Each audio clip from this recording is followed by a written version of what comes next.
Welcome to the London Film Festival. What can you tell us about Celeste and your character in the film?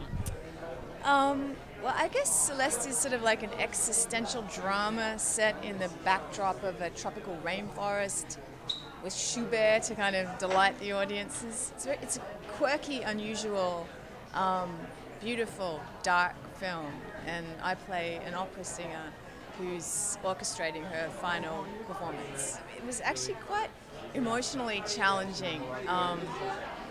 But also the location, we were shooting in far north Queensland in Australia, which is very tropical, very humid, very fecund, like beautiful. But there's all kinds of crazy animals that live there. And in front of the place where we were staying, there was a river that had a crocodile that lived in there.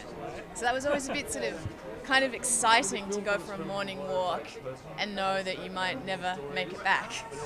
How do you like filming in Australia compared to the US or Europe? I love shooting in Australia. I mean, being Australian, but having lived overseas for a long time, coming home is, it's a wonderful opportunity just to come home, but also I feel like the industry there is in this space where they, are looking to do things in the realm of art, and there's aspirations to do things that are new and different, and I feel like the industry there is an exciting place to be. Honestly, it's been a while since I did my first film, which was Australian. And I feel like whenever I go back there, whatever I've done has always been in this kind of exciting experimental space, even from the first film. And so I feel like the industry in Australia continues to challenge itself and always looking for new voices. And I think Ben is like a fantastic auteur director.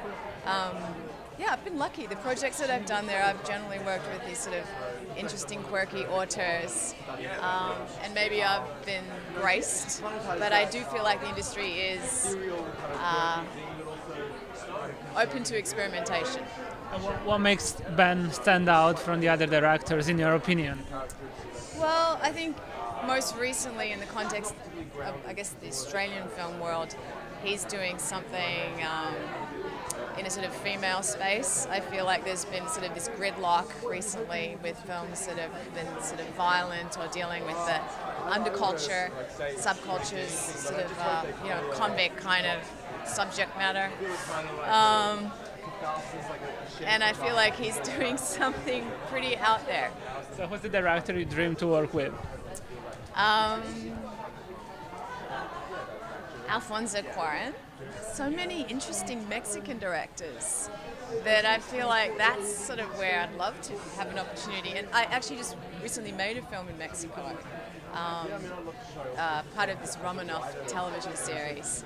So I was, again, having not been to Mexico for a long time, but back in that city, and it does feel like there's a real creative energy. And you can see why these directors are coming out of Mexico. And looking back at your career, what role are you most proud of? Wow, I don't know. Constantly, I feel like I'm connected to all of them on some level. Yeah. Yeah. Okay, thank you very much. Thank you.